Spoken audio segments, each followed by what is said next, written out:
Greetings, everyone. LifeSiteNews is coming to you today with a special and exclusive interview with Chen Guangcheng, the blind, dissident Chinese activist who fights for civil rights and has fought for civil rights in communist China at great personal cost. Chen, thank you so much for joining us today. Oh, thank you. I'm so happy to do this. With the Olympics happening in China right now, the U.S. and several Western countries are doing a diplomatic boycott of the Olympics. Is this enough? 完全不够，差得很远。 That's not enough at all. It's far from enough.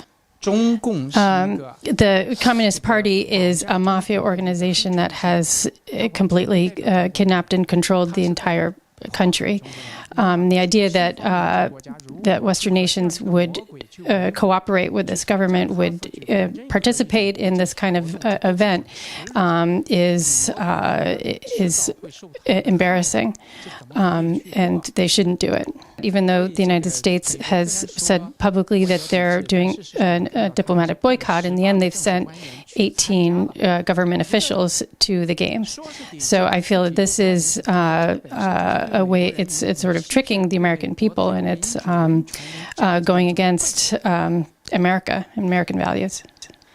I believe that the whole world should boycott the Chinese Communist Party, and there should be an alliance of democratic countries that should come together to figure out how to eliminate this regime. We shouldn't think that the Chinese Communist Party will harm only the Chinese people. Now the claws of the Chinese Communist Party have extended into all areas of other countries, and the coronavirus is a perfect example of that. It's changed our way of life. Much of the world has modeled its coronavirus response based on information from China and based on sort of the way that the CCP handled the virus, with lockdowns, really harsh lockdowns. Was this a mistake? What are your thoughts on that? That hit the wrong. Yeah. I think this is exactly the wrong thing to do. If we start in the West, if we start doing things according to the way the Chinese Communist Party is doing things, then we are limiting people's freedoms. Then we're becoming just like them, and we're in danger of becoming slaves. There's an example from Wuhan where the Communist Party locked up a family using iron bars, shutting their doors completely so that nobody could get out. They said that they would bring them food, but that promise was never realized. And after the city was reopened, they found that whole family had died. Is this what the West wants for themselves? In the same vein as my last question, what do you think of countries implementing very harsh vaccine mandates and segregating people based on medical status? I'm against harsh vaccine mandates. I think, for one, at the time when the vaccines haven't been completely tested, to start forcing everybody to have them is not right. And when we don't know if there is any residual harm that could come from the vaccines, I think it should be up to each individual's choice. And I think that there are potential side effects from the vaccines that haven't been talked about in the media, having to do with blood clots and other things. And I think that not talking about that is a kind of propaganda. It's misleading. And this I don't accept this kind of media self-censorship that's going on.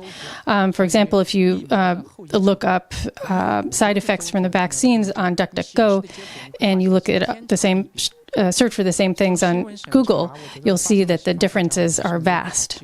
And the thing that I want to emphasize the most is that if we don't investigate the origins of this virus, if we don't get to the bottom of it, then in the West we will have countless of these kinds of viruses that will come one after the other.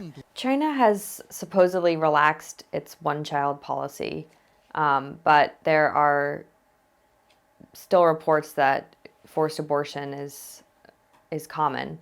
Is this still a problem? And what are, other than the persecution of political dissidents and these lawyers and activists, what are some of the biggest human rights problems in China right now? 我觉得是这样，实际上 According to the law, of the one-child policy law, the Communist Party can still force an abortion if they wanted to do that. And in 2005, because of the work that we did in the against the one-child policy in my area of Shandong, there were around 90,000 babies that were born. And I think that if at that time they had stopped the one-child policy, between that time and now, their population problem would have been avoided. What other things should we be paying attention to? And one of those things is the use of Western technology to create their networks of movement recognition systems and facial recognition systems that they use to control the population. And the other thing is a health number that everybody has to have now, and through that, and it will change color depending on your status, they can control the Chinese population. And it used to be that if an activist were going to go participate in something, if the Chinese Communist Party wanted to prevent them from leaving or prevent them from partaking in something, they would send a bunch of thugs to go and prevent them from going. But now, what they can do is, on a computer, they can change the status of somebody's, say, vaccination status or other health information to make it so they can't even buy a plane ticket or a train ticket to go somewhere. So in the last 2 years, the Chinese Communist Party's ability to control the population via this technology has just skyrocketed. I think that's not only something that we need to worry about in China under the Chinese Communist Party. I think we can see that happening at our doorsteps now in the United States and in Europe. If you could speak to President Biden right now, what would you say to him? What would your message be to him? 会跟他说 I would say to him, under no circumstances, no matter how big the benefit, on the one hand, should you sell off our American values of human rights, freedoms, rule of law. If you make agreements with the devil, then the harm will be greater than you can imagine.